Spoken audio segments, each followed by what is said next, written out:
네, 오늘 본문은 나병에서 나음을 받게 된 사람이 다시 정결케 되어 공동체 안으로 가족의 부품으로 복귀하는 절차에 대해서 말씀하고 있습니다. 그동안 나병에 걸린 사람은 공동체에서 격리되어 진영 밖에서 거주하고 있습니다. 이스라엘 백성들이 광야에 있을 때에는 진영을 떠나 홀로 저 멀리 광야 속에서 지내야 했고, 가나안 땅에 들어왔을 때에는 예루살렘 성 바깥에 쓰레기를 버리는 게헨나라는 계곡이 있는데 주로 거기에 거주했습니다. 그 게헨나라는 골짜기는 쓰레기를 태우는 곳이기 때문에 언제나 연기가 솟아오르고 악취가 났습니다. 그래서 그 누구도 이곳에는 가기를 싫어했고 저주받은 땅으로 저주받은 자들이 사는 곳으로 생각했습니다. 그래서 성경은 이 게헨나 골짜기를 지옥을 상징하는 곳으로 사용합니다. 그런데 나병에 걸린 자는 공동체에서 격리되어 가족을 떠나 이곳에서 거주하고 있는 것입니다. 뿐만 아니라 사람들이 접근하면 윗 입술을 손으로 가리고 나는 부정한 사람입니다 라고 소리쳐서 그 사람의 접근을 막아야 됩니다. 그러니 나병에 걸려 공동체와 격리된 채 진영 밖에서 살아가던 나병 환자들의 마음이 어떠했을까요? 내가 무슨 죄를 지었길래 이런 벌을 받는 것일까? 왜 하필이면 나한테 이런 병이 생겼을까? 하는 생각에 분노, 절망, 좌절, 그리고 미래에 대한 두려움과 불안, 외로움, 고독, 가족에 대한 그리움으로 매일매일을 눈물로 보냈을 것입니다. 그런데 나병에서 나음을 받게 되면 이제 공동체 안으로 가족의 품으로 돌아가게 됩니다. 그러니 얼마나 꿈같은 일입니까? 이게 바로 죄로 인해서 영원히 하나님의 세계 바깥에서, 즉 지옥에서 살아가야 할 우리가 죄사함을 받고 하나님의 자녀로 하나님의 품속으로 아버지 집으로 복귀하는 것을 의미합니다. 그런데 그러기 위해서는 통과해야 할 여러 가지 절차와 예식이 있습니다. 레위기 14장은 그 예식과 절차에 대해서 복잡하게 설명을 하고 있습니다. 그래서 우리가 이 레위기 14장을 읽다 보면 왜 이렇게 절차가 복잡할까? 이런 절차를 그냥 생략하고 그냥 나병 환자를 받아주면 안 되나? 그런 생각이 듭니다. 그러나 여기에는 우리를 향한 하나님의 사랑과 세심한 배려가 담겨 있음을 알게 됩니다. 나병에 걸렸던 사람에게는 이런 복잡한 절차와 과정을 거치게 하므로 남아있던 사람들에게 이제 이 사람은 나병에서 완전히 나았다라는 공식적인 확인과 선언을 해주는 것이고, 그리고 남아있던 사람들에게는 격리되어 있던 사람에 대한 관심과 애정을 갖게 해주는 것입니다. 그 사람이 이제 나병에서 나아서 돌아오게 된데, 특별히 가족들은 나병에 걸린 가족을 다시 가족의 품으로 돌아오게 해주는 이 모든 절차와 예식이 얼마나 고맙고 감사하겠습니까? 그래서 남아있던 자들은 이 모든 절차 하나하나에 관심을 가지고 제발 저 사람이 나았다는 확진 판결을 받고 이 모든 과정을 거쳐서 순조롭게 이전의 삶으로 돌아와야 할 텐데 하고 기도하는 마음으로 그를 기다리게 되고, 그러니까 그가 이 모든 과정을 통과하게 되면 정말 기쁨과 사랑으로 그를 받아주게 되는 것입니다. 그러니 나병 환자가 공동체로 복귀하기 위해서 통과해야 하는 이 모든 절차는 힘들고 귀찮은 것이라기보다는 모두에게 일종의 축제였던 것입니다. 이처럼 우리의 인생이란 나병에 걸려 부정한 자가 되어 진 바깥에, 하나님 나라 바깥에 거주하던 우리가 다시 하나님의 자녀로 아버지 집으로 하나님 나라 안으로 복귀하기 위한 절차를 통과하는 과정이라고 할 수 있습니다. 우리는 지금 다 나병에서 정결하게 되어 공동체 안으로 하나님의 세계 안으로 복귀하기 위한 인생이라는 절차를 통과하고 있는 것입니다. 하나님은 애를 키우시면서 우리가 나병에서 나았다는 확신 판결을 받고 이 모든 절차들을 다 다 통과하여 하나님의 세계 안으로 아버지 집으로 하나님의 품속으로 돌아오기를 조마조마한 마음으로 바라보고 계십니다. 그래서 우리가 나병에서 나았다는 확진 판결을 받게 되면 하나님이 누구보다 기뻐하시고, 그리고 우리가 절차를 하나씩 통과할 때마다 하나님은 좋아서 어쩔 줄을 몰라 하십니다. 탕자가 아버지께 돌아올 때 아버지가 그랬죠. 멀리서 탕자를 보고는, 거지가 되어 돌아오는 그 탕자를 보고는 아버지가 먼저 그 탕자를 알아보고 달려와서 목을 안고 입을 맞추고 제일 좋은 옷을 입히고 손에 가락지를 끼우고 발에 신을 신기우고 송아지를 잡아서 잔치를 벌리죠. 그러니까 우리는 나병 환자가 정결하게 되어 다시 공동체 안으로 복귀하는 이 절차를 통해서 우리가 다시 하나님의 자녀로서의 지위와 신분을 회복하고 하나님께로 돌아오기를 애를 태우시면서 바라보고 계시는 하나님의 마음을 발견할 수 있어야 되는 것입니다. 또한 그런 의미에서 우리의 인생이란 축제라는 것을 알아야 됩니다. 우리가 인생의 한 고비를 지날 때마다 하나님 앞에서는 잔치가 벌어지는 거예요. 근데 오늘 본문에 보면 나병 환자가 정결케 되어 다시 공동체 안으로 가족의 품으로 복귀하기 위해서는 세 가지의 단계와 절차가 필요합니다. 첫째는 제사장의 확진 판결이 있어야 됩니다. 나병이 될 때도 제사장의 확진 판결로 인해서 공동체에서 격리가 되었는데 공동체 안으로 또 돌아오기 위해서도 나병에서 나았다는 제사장의 확진 판결이 있어야 됩니다. 그리고 둘째는 정결 예식을 행해야 됩니다. 제사장의 확진 판결을 받고 나면 이제 목욕을 하고 옷을 빨고 털을 다 밀어야 됩니다. 그리고 세 번째는 제사를 드려야 됩니다. 속건제, 속죄제, 번제, 소제 이 네 가지의 제사를 하나님께 드려야 됩니다. 이 하나하나의 절차가 쉬운 것이 아닙니다. 마찬가지로 우리가 살아가야 할 인생도 결코 쉬운 것이 아닙니다. 그래서 오죽하면 계시록 7장 14절에 보면 성도를 두고 큰 환난에서 나오는 자들이라고 말씀하겠습니까? 그러나 우리가 겪게 되는 인생의 모든 과정은 우리가 정결케 되는 과정이고 우리가 하나하나의 과정을 통과하는 것을 하나님은 애를 태우시면서 보고 계실 뿐만 아니라 우리가 하나의 과정을 통과할 때마다 하나님이 기뻐하시고 너무 좋아 송아지를 잡아 잔치를 벌리시는 축제의 장이요 잔치의 장이라는 것을 기억해야 됩니다. 그때 우리의 인생은 수고하고 무거운 짐을 지고 가야 하는 억지로 가야 하는 것이 아닌 날마다 새로운 기쁨과 감사와 소망이 넘치는 그런 삶이 되는 것입니다. 다시 말해 우리는 어떤 고비, 어떤 일이 주어지든 그 일로 인해 주어지게 될 하나님의 은혜와 축복을 기대하면서 기쁨과 소망을 가지게 되는 것입니다.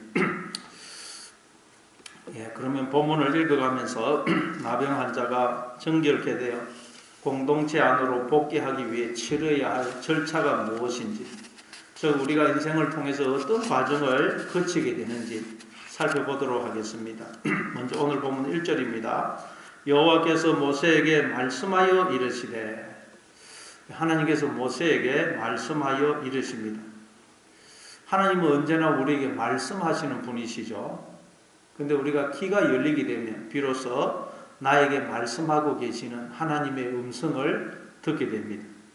그러면 우리의 영혼이 깨어나게 되고 소생하게 됩니다.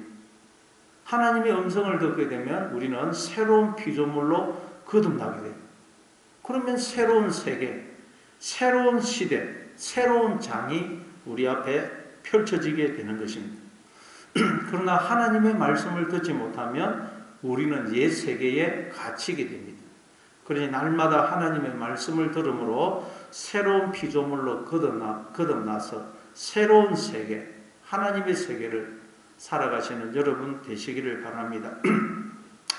자, 그러면 이제 우리가 귀가 열려서 듣게 되니 하나님이 무슨 말씀을 하시느냐?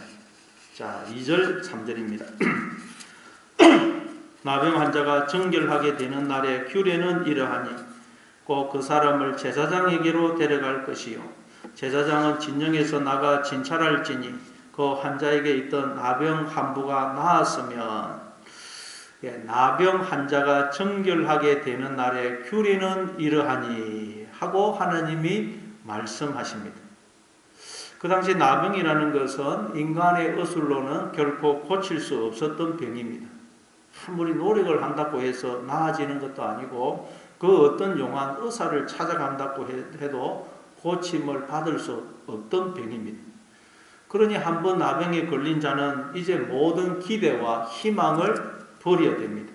그냥 그렇게 격리되어 부정한 자로 천벌을 받은 자로 비참하게 살다가 죽는 것 외에는 다른 길이 없습니다. 이게 바로 죄라는 나병에 걸려서 하나님과 단절되어 짐 밖으로 쫓겨난 하나님 나라 짐 밖으로 쫓겨난 우리 모든 인간들이 처해 있는 운명입니다. 우리는 영원히 하나님 나라 짐 바깥에서 즉 지옥에서 살 수밖에 없는 자들입니다.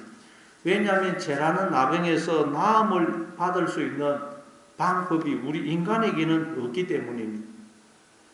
찬송가 544장에 보니까 울어도 못하네 눈물 많이 흘려도 겁을 얻게 못하고 죄를 씻지 못하니 울어도 못하네 힘써도 못하네 말과 뜻과 행실이 깨끗하고 착게도 다시 나게 못하니 힘써도 못하네 참아도 못하네 할 수 없는 죄인이 흉한 죄에 빠져서 어찌하니 죽을까 참아도 못하네. 그렇습니다. 울어도 안 되고 힘써도 안 되고 참아도 안 되고 우리가 죄라는 나병에서 고침을 받을 수 있는 방법이 우리에게는 없습니다. 그래서 하나님이 아들을 보내어 십자가에 달려 죽게 하시고는 우리에게 말씀하시기를 내 아들의 죽음으로 너희의 모든 죄가 다 용서받았다. 죄라는 나병에서 너희가 고침을 받았다. 그러니 이제 아버지 집으로 하나님 나라 안으로 돌아오라 라는 말씀을 우리에게 하시네요. 그러니 얼마나 꿈같은 이야기고 감격적인 이야기입니까? 이게 바로 복음이에요. 이사야서 40장 1절 2절입니다. 너희 하나님이 이르시되 너희는 위로하라. 내 백성을 위로하라. 너희는 예루살렘의 마음에 닿도록 말하며 그것에게 외치라. 그 노역의 때가 끝났고 그 죄악이 사함을 받았느니라. 그의 모든 죄로 말미암아 여호와의 손에서 벌을 받았느니라 할지니라 하시니라. 하나님이 언제나 우리에게 하시는 말씀은 뭐냐? 너의 모든 죄가 사함을 받았다. 그래서 이제 너의 노역의 때, 즉 부정한 자로 짐밖에 격리되어 비참하게 살던 때가 이제 끝이 났다. 너는 이제 해방이다. 자유다. 그러니 이제 내게로 돌아오라. 하나님의 세계 안으로 돌아오라 라는 말씀이에요. 우리가 인생을 살아가다 보면 나도 모르는 사이에 두려움, 불안, 염려, 절망, 낙심, 미움, 분노라는 나병에 걸려서 짐밖에 격리된 삶을 살아갈 때가 많습니다. 기쁨과 감사가 없고 만족이 없는 수고하고 무거운 힘진 인생을 살아갈 때가 많습니다. 그래서 우리는 늘 하나님의 음성을 들어야 되는 것입니다. 그때 우리는 나병에 걸려 격리되어 살아가던 비참한 삶, 하나님 나라 바깥의 삶, 지옥 같은 삶에서 해방이 되는 것입니다. 하나님의 세계를 살게 되는 것입니다. 자, 그러면 나병 환자가 이제 어떤 절차를 거쳐서 정결하게 되어 다시 공동체 안으로 가족의 품으로 이전의 삶으로 복귀하게 되느냐. 다시 한번 읽어보면 나병 환자가 정결하게 되는 날의 규례는 이러하니 꼭 그 사람을 제사장에게로 데려갈 것이요 제사장은 진영에서 나가 진찰할지니 그 환자에게 있던 나병 한부가 나았으면 제사장은 나병에 걸린 어떤 자가 나았다는 이야기를 듣게 되면 나병 환자가 있는 곳인 진영 밖으로 나가서 그를 진찰합니다. 왜냐하면 나병 환자는 결코 진영 안으로 들어올 수가 없기 때문입니다. 마찬가지로 죄인된 인간은 결코 스스로는 하나님 앞에 나올 수도 없고 하나님을 찾을 수도 없습니다. 왜냐하면 죄라는 나병에 걸려서 보지 못하고 듣지 못하고 깨닫지 못하는 자들이 되었기 때문입니다. 나병의 특징이 감각을 없애는 거 아닙니까? 죄라는 나병에 걸리면 보지 못하고 듣지 못하고 깨닫지 못해요. 로마서 3장 11절 12절입니다.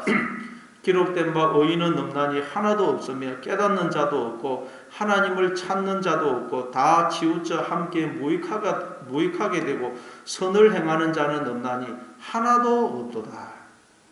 인간 중에는 의인이 하나도 없고 깨닫는 자도 없고 하나님을 찾는 자도 없고 다 치우쳐 함께 무익하게 되고 선을 행하는 자가 하나도 없다고 말씀합니다. 이게 우리의 모습이에요. 그래서 언제나 하나님이 우리를 찾아오시는 것입니다. 하나님이. 그런데 어떤 모습으로 우리를 찾아오시죠? 우리와 똑같은 나병 환자의 모습으로, 부정한 자의 모습으로, 죄인의 모습으로, 종의 모습으로, 진영 바깥, 예루살렘 바깥의 개나 골짜기에 있는 우리를 찾아오십니다.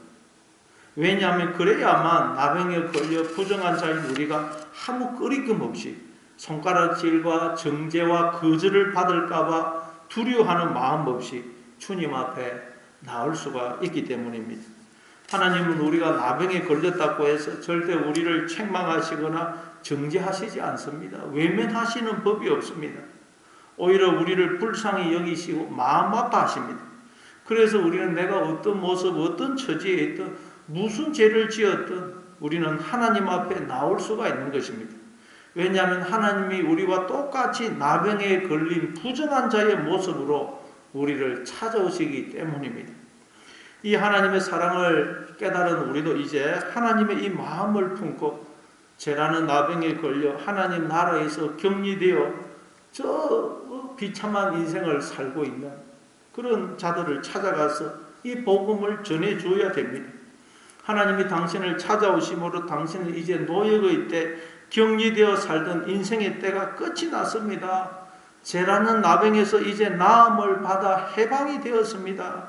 그러니 하나님께로 진영 안으로 하나님의 세계 안으로 돌아오십시오. 이 복음을 전해줘야 됩니다. 우리는 그 누구를 향해서도 그를 죄인이라고 손가락질해서는 안 됩니다. 그 사람이나 나나 똑같은 죄인이고 그 사람이나 나나 똑같은 하나님의 자녀라는 사실을 기억해야 됩니다. 그때 우리는 그에게 복음을 주어 그를 자유케 해줄 수 있고 나도 또한 언제나 하나님의 세계를 살 수가 있는 것입니다. 그리고 또 4절부터 6절입니다. 제사장은 그 정결함을 받을 자를 위하여 명령하여 살아있는 정결한 새 2마리와 백항목과 홍색 실과 우설초를 가져오게 하고 제사장은 또 명령하여 그 새 하나는 흐르는 물 위 질그릇 안에서 잡게 하고 다른 새는 산채로 가져다가 백항목과 홍색 실과 우설초와 함께 가져다가 흐르는 물 위에서 잡은 새의 피를 찌고 나병에서 정결함을 받을 자에게 7번 뿌려 정하다 하고 그 살아있는 새는 들에 놓을지며. 제사장은 정결함을 받을 자에게 명령하여 살아있는 정결한 새 2마리와 백항목과 홍색 실과 우설초를 가져오게 합니다. 그리고 또 제사장은 명령하기를 그 새 하나는 살아있는 새 2마리 중에서 하나는 흐르는 물 위 질그릇 안에서 잡게 하고 다른 새는 산채로 가져다가 백항목과 홍색 실과 우설초와 함께 가져다가 흐르는 물 위에서 잡은 새의 피를 찍어 나병에서 정결함을 받을 자에게 7번 뿌려서 정하다 하고 그리고 또 동시에 그 살아있는 새는 들에 놓아줍니다. 여기서 흐르는 물은 원문에 보면 살아있는 물, 이렇게 살아있는 물, 즉 생수를 가리킵니다. 우리는 하나님이 우리의 생수가 되어주시죠. 그리고 백항목은 물이 스며들지 않기 때문에 잘 썩지 않는 나무라고 그럽니다. 나병은 사람을 썩게 만들지만 우리가 예수님의 피로 이 죄라는 나병을 씻게 되면 우리는 결코 썩지 않는 영원한 산자가 된다는 것을 의미합니다. 그리고 우슬초는 향이 있는 식물로서 나병의 악취를 사라지게 하는 것을 의미합니다. 죄라는 나병에 걸린 우리는 생명의 향기가 아닌 즉 하나님의 냄새가 아닌 사망의 냄새를 풍기는 자들이 되었습니다. 그래서 우리는 서로가 서로에게서 나는 사망의 냄새를 맡고 고통하고 상처를 받고 신음하고 있어요. 그러나 이제 우리가 예수님의 피로 씻음을 받게 되면 우리는 이제 죄라는 나병에서 깨끗이 나음을 받아 산자가 되어서 이제는 생명의 냄새, 하나님의 냄새를 풍기는 자들이 되는 것입니다. 그러면 이제 우리에게서 나는 이 생명의 냄새, 하나님의 냄새를 맡고 사람들이 위로를 얻고 상처가 치유되고 살아나는 역사가 일어나게 되는 것입니다. 그리고 홍색실은 예수님의 십자가 보혈로 하나님과 우리의 관계가 다시 회복된 것을 의미합니다. 다시 말해 우리는 홍색 실로 상징되는 사랑의 줄로 영원히 하나님과 하나로 묶여 있다는 거예요. 그래서 제사장은 이제 살아있는 두 마리의 새 중에서 하나는 흐르는 물 위 질그릇 안에서 잡게 합니다. 질그릇은 하나님을 영으로 말씀으로 생명으로 담고 있는 우리를 상징합니다. 우리는 부정한 질그릇일 뿐인데 하나님이 우리 안에 영으로 말씀으로 생명으로 들어와 주심으로 우리가 하나님의 생명에 참여하고 있는 것입니다. 그리고 다른 새 한 마리는 산채로 백항목과 홍색실과 우슬초와 함께 가져다가 흐르는 물 위에서 잡은 새의 피를 찍어서 나병에서 정결함을 받을 자에게 7번 뿌려 정하다고 선언합니다. 그와 동시에 그 나머지 한 마리의 새, 살아있는 새를 들에 놓아주어 자유롭게 날아다니게 합니다. 그러니까 노임을 받은 이 새는 바로 나병에서 정결함을 받은 자를 상징하는 것입니다. 이 새는 죽어야 되는데 다른 새의 죽음으로 죽지 않고 노임을 받아 자유롭게 날아다니게 된 것입니다. 그러니 이 새로서는 얼마나 기쁘고 감격스럽겠습니까? 마찬가지입니다. 우리는 다 죄라는 나병에 걸려 영원히 비참한 삶을 살아야 되는데 나와 똑같이 나병에 걸려 부정한 자로 오신 하나님이 나 대신 죽으심으로 인해 우리는 나병이라는 죄에서 나음을 받고 그동안 격리되어 살던 그 비참한 삶에서 해방이 되어 이제 자유인이 된 거예요. 이제 하나님의 세계 안으로 들어오게 된 거예요. 마음껏 하나님의 생명과 평안을 누릴 수 있게 된 것입니다. 이제 우리를 짐 바깥으로 하나님 나라 바깥으로 격리시킬 수 있는 것은 아무것도 없습니다. 그런데 제가 계속해서 우리를 속여서 자꾸 짐 바깥으로 하나님 나라 바깥으로 격리된 삶을 살게 할 때가 있어요. 제가 우리를 속이는 것입니다. 그때마다 우리는 나 대신 죽으신 예수님의 십자가를 기억하고 나는 죄라는 나병에서 나음을 받은 자다. 나는 자유다. 노역의 때, 격리의 때가 이미 끝났다 하는 것을 선언하고 이 하나님의 세계 안으로 들어와야 되는 것입니다. 언제나 주님의 십자가를 붙드심으로 나를 결박하여 짐 바깥으로 하나님 나라 바깥으로 끌고 가려고 하는 모든 결박과 속박을 끊어버리고 창공을 나는 새처럼 하나님의 세계 속에서 마음껏 기뻐하고 감사하고 찬송하면서 살아가시는 여러분 되시기를 바랍니다. 그리고 8절 9절입니다. 정결함을 받는 자는 그의 옷을 빨고 모든 털을 밀고 물로 몸을 씻을 것이라. 그리하면 정하리니 그 위에 진정에 들어올 것이나 자기 장막 밖에 이르를 머물 것이요 7째 날에 그는 모든 털을 밀되 머리털과 수염과 눈썹을 다 밀고 그의 옷을 빨고 몸을 물에 씻을 것이라. 그리하면 정하리라. 그리고 정결함을 받을 자는 자기의 옷을 빨아야 되고 물로 몸을 씻어야 됩니다. 그 위에 진정에 들어오지만 이 자기의 장막 안에는 못 들어가고 장막 밖에서 이래를 머뭅니다. 그리고 7째 날에 그는 모든 털을 밉니다. 머리털, 수염, 눈썹까지 다 밉니다. 그리고 다시 그의 옷을 빨고 물로 몸을 씻습니다. 그러면 이제 정하게 되어서 자기의 장막 안으로 돌아가게 됩니다. 우리의 인생이 바로 이렇게 옷을 빨고 몸을 씻고 털을 미는 과정이라는 것. 즉 옛나는 죽고 새로 나로 거듭나는 과정입니다.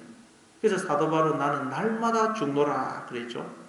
우리는 날마다 옷을 빨고 몸을 물로 씻고 털을 밀어야 돼요. 즉 내가 주인이고 머리 나는 죽고 하나님이 주인이시고 머리이신 나로 거듭나야 돼요. 내가 나의 주인이고 머리가 되어서 했던 생각, 계획, 야망, 말, 행동, 얼굴, 표정, 삶의 모습, 삶의 태도들을 다 바꿔야 돼요. 고쳐야 돼요. 그게 여러분 몸을 씻고 옷을 빨고 털을 다 미는 거예요. 그래서 철저하게 머리 대신 하나님의 몸이 되고 주인 대신 하나님의 종이 되어서 하나님의 뜻을 이루고 하나님을 드러내는 자들이 되어야 됩니다. 내가 주인이었고 머리였던 나는 완전히 사라져야 돼요. 죄라는 나병에 걸렸던 나의 모습을 완전히 버려야 돼요. 일그러지고 흉측했던 모습도 고쳐야 되고 냄새 나던 나의 몸도 이제는 생명의 향기 하나님의 냄새가 나도록 고쳐야 됩니다. 그 과정을 통과하는 것이 성도의 인생입니다. 그래서 계시록 7장 14절에 보면 그렇게 해서 흰옷을 입게 된 성도들을 두고 그들이 어디서 나오는지 그들이 어떤 과정을 거쳐서 흰옷을 입게 된지를 이렇게 설명하죠. 이는 큰 환난에서 나오는 자들인데 어린 양의 피에 그 옷을 씻어 희게 하였느니라. 그러니까 나병에서 정결함을 받을 자가 겪어야 할 이 절차, 이 과정이 바로 우리 성도가 겪어야 하는 인생이라는, 성도가 살아내야 하는 인생이라는, 우리는 인생을 통해서 끊임없이 이 절차를 반복해서 겪는 것입니다. 이걸 언제까지 합니까? 오늘 본문에 보면 7일간 해요. 7일. 7일은 완전수로 우리는 인생 내내 이 과정을 반복해서 겪는 것입니다. 우리가 인생을 살아가다 보면 나도 모르는 사이에 이 죄라는 나병이 들어와서 진영 바깥에 하나님 나라 바깥에 격리된 것과 같은 삶을 살 때가 많습니다. 두려움, 불안, 염려, 걱정, 절망, 낙심, 미움, 분노, 불평, 원망이라는 이 나병에 우리가 결박이 되어가지고 진 바깥에 하나님 나라 바깥에 저 지옥의 삶을 살 때가 얼마나 많은지 모릅니다. 그래서 계속 하나님 우리를 찾아와 주시고 말씀하시는 거예요. 노역의 때가 끝났다. 너는 죄에서 이제 나병이라는 죄에서 고침을 받았다. 자유인이다. 하나님의 세계 안으로 들어오느라 말씀하십니다. 그러니 여러분 날마다 하나님의 말씀이 여러분의 마음속에 울리게 하심으로 진 바깥에 하나님의 세계 바깥에 격리된 삶에서 해방이 되어서 공중을 허를 날아가는 새처럼 하나님의 세계 속에서 마음껏 이 하나님의 생명, 이 생명을 기뻐하고 감사하고 찬양하고 사랑하면서 살아가는 자유인이 되시는 여러분 다 되시기를 바랍니다.